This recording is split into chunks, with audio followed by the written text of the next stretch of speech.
I was irritable, and I knew something was wrong. I felt like I was overtraining when that wasn't the case. So I went to my doctor, and he ran a bunch of tests, and basically came back and said that I had low testosterone. He, he recommended for me to go on hormone replacement therapy. And so immediately I took that information and went to the UFC and basically talked with the people there that know about that handle that situation, and figured out what was the plan. And at that point I went on treatment. Um, I was on treatment all the way through to the end of the year, to the first of this year. It was monitored and everything, and so I got the fight with Dan Miller in New Jersey.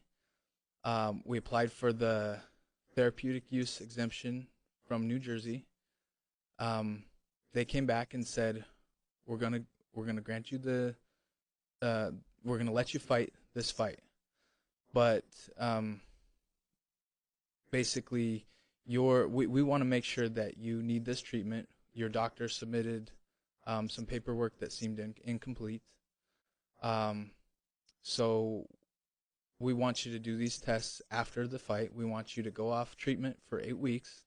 Then we want you to take 3 blood tests. Then we want an endocrinologist to review those blood tests and basically see if you need to be on treatment. So, I followed all the guidelines that they told me. I went off treatment for 8 weeks. I took the 3 blood tests. Once the results came back in, the endocrinologist reviewed and wrote out a letter that basically said that I had low testosterone and that I was a candidate for hormone replacement therapy, and so he recommended me to go back on treatment. At that point, I went back to my doctor, and he decided that I should go back on treatment, obviously. And at this point, I was 3 weeks out from my fight that I was supposed to have with Rick Story. 3 weeks out. And so he basically said that I needed to go on a more aggressive treatment because of the proximity to the fight, because it was so close. Who's he? My doctor. Your doctor. His primary care physician. Okay. He had two doctors that recommended that Nate resume or begin hormone replacement therapy. One was the endocrinologist, which he was required to go and see by the New Jersey Athletic Commission. The second doctor was his primary care physician, who had been involved in the treatment process from the onset. He was the one that initiated, and then once the endocrinologist had recommended, he supported that recommendation and initiated treatment with Nate. Got it. Okay. Sorry to interrupt. Oh, it's fine. So again, like 3 weeks out, I got the recommendation. My doctor decided to put me on a new treatment that was more aggressive because it was so close to my fight. He said that it wouldn't help me. It wouldn't make me feel better by the time of my fight unless he did a more aggressive treatment. And so I was on the treatment for 2 weeks, and I took a blood test, and which is normal throughout treatment. You have to take blood tests to make sure you're within normal ranges. And that test came back high. And at that point, my doctor said, well, you need to go off treatment, and let's hope you're down to normal levels by your fight. And obviously that was, I was pretty much panicked at that point. But it's important to note, Nate, and I apologize, it's important to note that as soon as Nate was recommended to come off treatment, he did come off treatment and did not take any subsequent treatment, even to this day. And that will be important as he kind of lays out the chronology of the levels as they've where they were at a high point as they've decreased up until our most recent announcement of, I believe we found out last night or this morning. Okay. Yeah. So yeah, I mean, we knew that I had to be within range, and obviously, I should have requested testing earlier. Um, that's one of the biggest mistakes I made was not requesting blood tests earlier from my doctor. Mm-hmm. So when we took the blood test after 2 weeks of treatment, it was high. So the week of the fight, I requested several tests.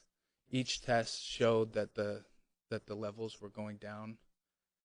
And the last test, or not the last test, but I took a test on weigh-in day, and it was still above the range that the athletic commission was going to let me fight. But in close proximity, right? And it had been trending down significantly throughout the week. Okay. And obviously, I wasn't at that point. I was told that I didn't get to fight, and that that I was going to be put on suspension. The day of the fight, I woke up, went and took another test. That test came back well within ranges. As I did another test yesterday with one of the doctors from the Pennsylvania Athletic Commission. I did another test with him, and it had gone down even more so.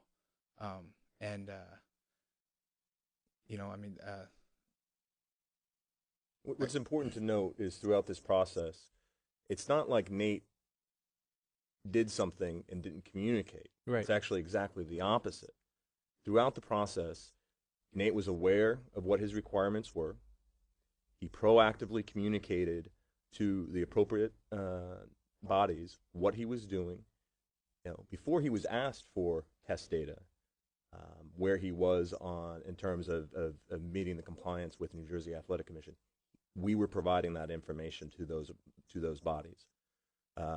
So Nate was hiding nothing. Mm-hmm. This is a young man who made every effort to comply. He got caught in a difficult situation in terms of the timing and a new treatment being suggested by his healthcare provider. When he found out that the tests were high after that point, we ran out of time. And it's just really unfortunate. And we talked to Greg Serb, who's right. the executive director of the Pennsylvania Athletic Commission. He basically said, at this point, it looks like I've met all requirements for my suspension to be lifted. You talked to him yesterday? Today. This morning. Yeah, okay. we've spoken with him throughout the course okay. of this process. Right. So you talked to him today, and he said that you have met the requirements because your levels are now within that range that's acceptable to fight? Correct. Yeah. And I think what's really significant, Ariel, is to understand the time frame that we're talking about here. This past Saturday, right. Nate was notified that he would be placed on suspension. Right. Just over 72 hours later, he's told that it appears that he's met all of the requirements to be removed from suspension. That actually occurred prior to us getting the actual notification in written format from Pennsylvania Athletic Commission. So that's how fast this has moved. If he were hiding something, if there was anything untoward going on here, there's no way the commission would be making that statement. So as of right now, you are no longer suspended? Well, we talked to Greg Serb, and he said that's what it looks like. They're gonna have a board meeting sometime this week with the doctors and whoever else is on the athletic commission, and they're gonna rule. And he said at this point that's what it appears. Now there's obviously a lot to digest here, and the casual MMA fan might not know what a lot of these things mean. So I just want to now take a step back and start. You say that this started in August, correct, of last year? Correct, yes. Why did you have low testosterone? Why, I hear about this a lot in sports, obviously. Why did your doctor say that your testosterone was low and that you needed to go and do this treatment? Well, first I had the symptoms, and that's You were one of the main sluggish, right? sluggish and memory and irritable and all that stuff. And why is one of the questions where I wanted an answer to because I want to fix it. And so we did all kinds of other tests back last year, all the way through this year. We did an MRI brain scan to make sure my pituitary was functioning correctly, or at least wasn't like traumatized from a concussion or something. That didn't have a tumor. Um, we've ran all kinds of blood tests to make sure my other hormones are working correctly, and we ran tests to see if I had mono.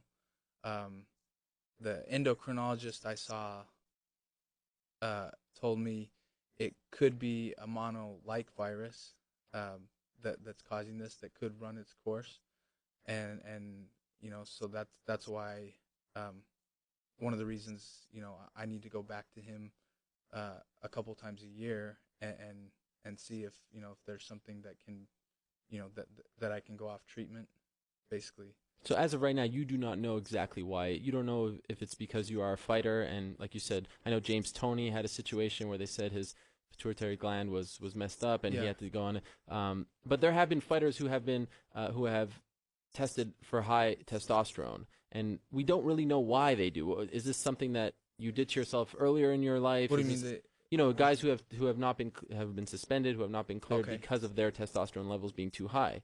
Same thing that happened to you, but we don't know why this happens. Why does this happen to a person? Because I don't. You're saying why do you have How does it happen? low testosterone? Low testosterone. It can be any number of things. It can be genetic. It can be like I said, you might maybe have something wrong with your testicles. You can have something wrong with your pituitary. You can have something wrong. There's even something before your pituitary gland that tells your pituitary to make the LH, which tells your testicles to produce testosterone. Okay.